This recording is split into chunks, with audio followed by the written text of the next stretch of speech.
Lev, in terms of attracting the big international chains to Ukraine, what needs to be done? What more needs to be done in that direction in terms of legislation, perhaps, or in terms of offering the sort of security that investors are looking for in a market that's notoriously unstable?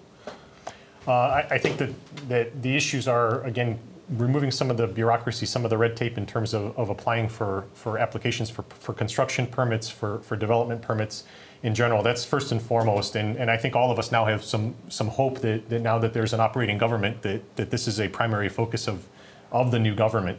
I think so. Presumably Euro 2012 will help with that as well by providing an impetus, a sort of added drive. Euro 2012 is both it's a double-edged sword. It could be an opportunity and also can be a curse because typically when things like this happen, people can get around the system as well, and the government might choose to help facilitate the 2012 process, but not necessarily facilitate the process for the long term. And that could actually be a negative. But again, I think now watching the new government operate, we're very hopeful that they will address the issues of making business easy in Ukraine for these developers, for the international brands to come in, and not only for them, but just for business in general. And it's important to look back at the World Bank rating of Ukraine and its ranking in terms of ease of doing business. We were rated 182nd in dealing with construction permits out of 183 countries. So I think that in and of itself should be a little bit of a kick. This is the most recent rating you're referring to. This is a recent rating. This is the country, yeah. So second bottom in the world, in other words. From a specific construction permit standpoint, and 143rd out of 183, 142nd out of 183 in terms of ease of doing business in general. And I think Ukraine does not do itself justice in terms of branding itself. And I think that there are international brands that would be willing to make an investment, but sometimes the commercial that comes out of Ukraine, and we can use Eurovision as an example, tends to really deter that incremental investment because all of our foreign investors are looking at where their investments are going to incur the highest probability of success at the lowest amount of risk. And just the Eurovision example is that from a hotel industry in particular, the feedback came back that Ukraine was a great place to visit, but the hotel industry was really atrocious in terms of its service. And I think when I mentioned Euro 2012 being a double-edged sword, I think as the country, and I think Elena's right, the government must play a role in this because the government is actually the structure that's supposed to help the country build its economy and revive its position in opportunity.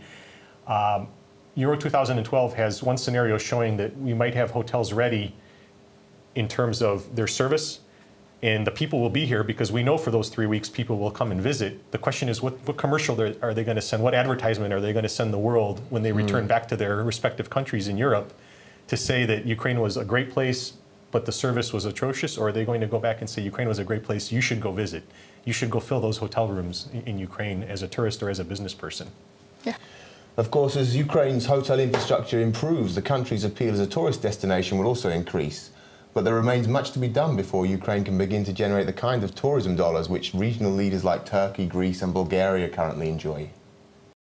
At first glance, Ukraine would appear to have everything you could wish for in a tourist destination. The country boasts almost 3,000 kilometers of sun-kissed coastline, as well as the natural splendor of the Carpathian Mountains and the majesty of Crimea's palace-encrusted cliffs. This is a land dotted with architectural influences as diverse as the Mongols, armies of forgotten Ottomans, Genoese traders and Habsburg aristocrats. And yet the most famous landmark in the country remains the Chernobyl power plant. What can Ukraine do to overcome this negative international image and finally cash in on its wealth of natural beauty and tourism potential? Lev, from an international point of view, which areas in Ukraine do you think have got the biggest potential in terms of attracting large numbers of tourists on a regular basis?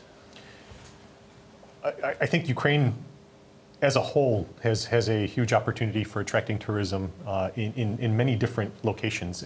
I don't think it's limited to any one particular region of the country. Part of that will be driven by the business tourism, which again, Ukraine is a hotbed for industrial business across all of the East. Ukraine also has a very deep history and a very varied history across the different parts of Ukraine, which really call for different types of tourism. Part of it will be historical tourism. Part of it is actually religious tourism, which can be a very big very big attraction to a number of different buyers, if I may, of the tourism trade throughout. Right, yeah. I mean, I guess there's a Jewish element there, isn't there? There's Orthodox, Catholic elements. Absolutely, Yeah. and also other minority type religions that also have some historical basis in Ukraine as well. So therefore, I think all of Ukraine should be looking at tourism as a potential market. The western part of Ukraine is actually actively promoting, as I had mentioned in a prior comment, that Ukraine has a difficulty sometimes branding itself. But I think parts of Western Ukraine are now actively promoting the brand in terms of Ukraine is a great place to visit. Take a look at the history that's in these parts of Eastern Europe, and it's starting to pay dividends slowly as well. Do you think that the sense in West Ukraine is a little bit easier for them to find a self-identity because of their historical identity as Ukrainians than perhaps elsewhere in Ukraine where there's more of an issue with the past? I don't think so, Peter. I think all, at least in my experience, and I'm a guest in Ukraine. I've been here this is my second full year now, and I've had an opportunity to travel to different parts of Ukraine, and I feel that deep history is actually across the entire country. So I don't think it's limited to any particular region.